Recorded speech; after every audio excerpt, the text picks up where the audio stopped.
చంద్రబాబు నాయుడు ప్రమాణ స్వీకారం అయితే పూర్తయింది. అందరూ కూడా ఒక్కొక్కరికి బయటకు వస్తున్నారు. ప్రస్తుతం పిఠాపురం మాజీ ఎమ్మెల్యే వర్మ గారు ఉన్నారు, మాట్లాడే ప్రయత్నం చేద్దాం. సార్ చెప్పండి, ప్రమాణ స్వీకారం ఏ విధంగా జరిగింది సార్?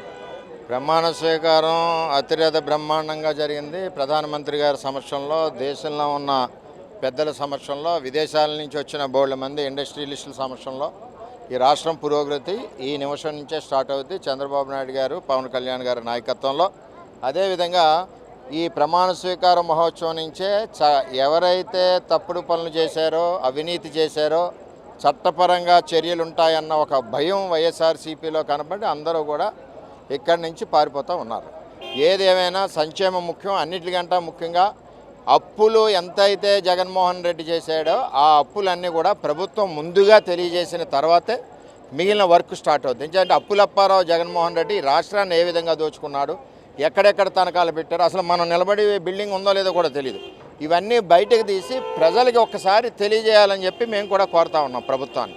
ప్రజలకి ఒకసారి ఈ రాష్ట్రం యొక్క జగన్మోహన్ రెడ్డి ఆధ్వర్యంలో జరిగిన అప్పులిన్ని, అభివృద్ధి లేదు, ఆస్తులు తాకట్ల పని పెట్టింది ఇంత అని చెప్పిన తర్వాత మిగిలిన వర్క్ మనం చేసుకుంటే ప్రజలకి ఇప్పుడు వచ్చిన ప్రభుత్వం చంద్రబాబు గారు అవనండి, పవన్ కళ్యాణ్ గారు అవనండి ఎంత బరువు మోసి సంక్షేమం నడిపిస్తున్నారు అన్నది ప్రజలకు అర్థమవుతుందని తెలియజేస్తాం. అంటే పవన్ కళ్యాణ్ అనే నేను అనే పదానికి మీరు ఎంతో కృషి చేశారు. అంటే ఆ విధంగా ఆయన ప్రమాణ స్వీకారం చేయడానికి అది ఎలా చూడాలంటారు దాన్ని?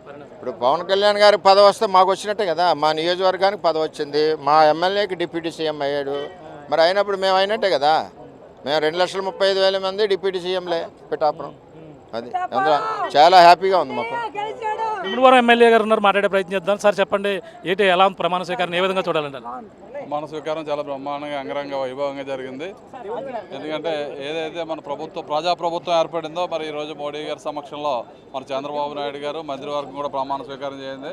ఒక పక్క ఆల్రెడీ మన దగ్గర వెంటనే అభివృద్ధి ఏ విధంగా జరుగుతుందో మీ అందరూ చూశాడు. ఏదైతే అమరావతి ఉందో అమరావతి అంతా కూడా మరి జంగిల్ క్లియరెన్స్ కానీ, మరి ల్యాండ్ యాక్టింగ్ టైటిల్ కానీ, దాన్ని కానీ అన్నింటినీ కూడా రద్దు చేసి ఏదైతే ప్రజలు మంచి తీర్పిచ్చారు ఈ రాష్ట్ర భవిష్యత్తు గురించి మరి పవన్ కళ్యాణ్ గారు ఏదైతే సంకల్పం ఉందో ఆ సంకల్పాన్ని నిలబెట్టి మరి మోడీ గారి కేంద్ర ప్రభుత్వ సహకారంతో మన రాష్ట్రానికి ప్రజలు మంచి రోజులు తీసుకొచ్చారు. కాబట్టి చంద్రబాబు నాయుడు గారు, పవన్ కళ్యాణ్ గారు మన రాష్ట్రంలో ఉన్న అప్పులన్నీ కూడా తీర్చి ఏదైతే హామీలు ఇచ్చామో సంక్షేమ అభివృద్ధి పరుగులు పెట్టించడానికి ఇద్దరు కూడా ఉరకల మీద ముందుకు నడిపిస్తారని చెప్పి ప్రజలందరూ ఆశిస్తున్నారు. కాబట్టి రెట్టింపు ఉత్సాహంతో మన రాష్ట్ర అభివృద్ధి కృషి చేస్తారని చెప్పి ఈరోజు ఈ ప్రమాణ స్వీకారోత్సవం తెలుస్తుంది. ఎందుకంటే 1,00,000 మందితో ప్లాన్ చేస్తే సుమారు 5 లక్షల మంది వచ్చి ప్రమాణ స్వీకారం విజయవంతం చేసినట్టు ప్రజలందరూ కూడా పేరు ధన్యవాదాలు. క్షత్రియ సామాజిక వర్గం నుంచి మంత్రివర్గం వస్తుందని అనుకున్నారు అందరూ. మరి ఎలా చూడాలంటారు? వర్మ గారికి కూడా అవకాశం, మీకు ఇద్దరు కూడా ఏ విధంగా ఉంటుందని న్యాయం జరిగింది? క్షత్రియ సామాజిక వర్గానికి తప్పనిసరిగా మంత్రివర్గంలో స్థానం కల్పిస్తారు. ఎందుకంటే ఇంకొక మంత్రివర్గం ఛాన్స్ కూడా ఉంది. కాబట్టి మరి చంద్రబాబు నాయుడు గారు గత 2014లో మరి క్షత్రియులకు ఇవ్వలేదు. కాబట్టి ఈసారి చంద్రబాబు నాయుడు గారు క్షత్రియులకు ఇస్తానని హామీ ఇవ్వడం జరిగింది. తప్పనిసరిగా ఈసారి క్యాబినెట్లో కూడా మరి ఫస్ట్ విడత అయింది కాబట్టి రెండో విడతలో అయినా క్షత్రియులు ఎవరో ఒకరికి, క్షత్రియ సామాజిక వర్గానికి ఒకరికి కేటాయిస్తారని యావత్ క్షత్రియ జాతి అంతా కూడా ఈ రాష్ట్రంలో వన్ సైడ్గా చేశారు ఈసారి ఎలక్షన్స్లో. మరి దాన్ని కూడా గుర్తించి చంద్రబాబు నాయుడు గారు, మరి పవన్ కళ్యాణ్ గారు సహకారంతో క్షత్రియులను కూడా ఒకరిని క్యాబినెట్లో తీసుకుంటారని చెప్పి ఆశిస్తున్నాం క్షత్రియ జాతి. వర్మ గారు, పవన్ కళ్యాణ్ ఫ్యాన్స్ ఎక్కువైపోయారు, పవన్ కళ్యాణ్ మీకు ఎక్కువైపోయారు.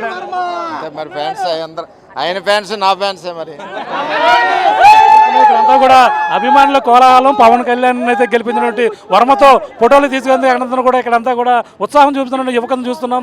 ఈ విధంగా ప్రమాణ స్వీకారం ఎంతో వైభవంగా జరిగింది. అలాగే జనసేన అధినేత పవన్ కళ్యాణ్, కొనిదెల పవన్ కళ్యాణ్ నేను అనే పదానికి వర్మ కూడా ఎంతో కృషి చేసినటువంటి పరిస్థితి ఉంది. అదేవిధంగా ఏదైతే గేటు తాకని అన్నారో గేటు తన్నుకుని వెళ్తానని చెప్పేసి వర్మ కూడా సవాల్ ఇచ్చారు. అంతేకాకుండా పవన్ కళ్యాణ్ ఎమ్మెల్యేగా ప్రమాణ స్వీకారమే కాకుండా మంత్రిగా కూడా ప్రమాణ స్వీకారం, డిప్యూటీ సీఎం హోదాలో ఆయనకి డిప్యూటీ సీఎం అయితే పిఠాపురంలో ఉన్న అందరూ కూడా ప్రతి ఒక్కరు డిప్యూటీ సీఎం అవునట్టుగా భావిస్తామని చెప్తున్నారు. అలాగే పిఠాపురం మాజీ ఎమ్మెల్యే వర్మ గారు చెప్తున్నారు. అలాగే మరో పక్కన ముమ్మడివరం ఎమ్మెల్యే కూడా చెప్తున్నారు ఈ యొక్క క్షత్రియులకి మంత్రివర్గంలో స్థానం వస్తుందని, తర్వాత ఏదో విధంగా న్యాయం జరుగుతుందని ముమ్మడివరం ఎమ్మెల్యే చెప్తున్న పరిస్థితి ప్రధానంగా ఉందని చెప్పాలి. ఇది కూడా తాజా పరిస్థితి.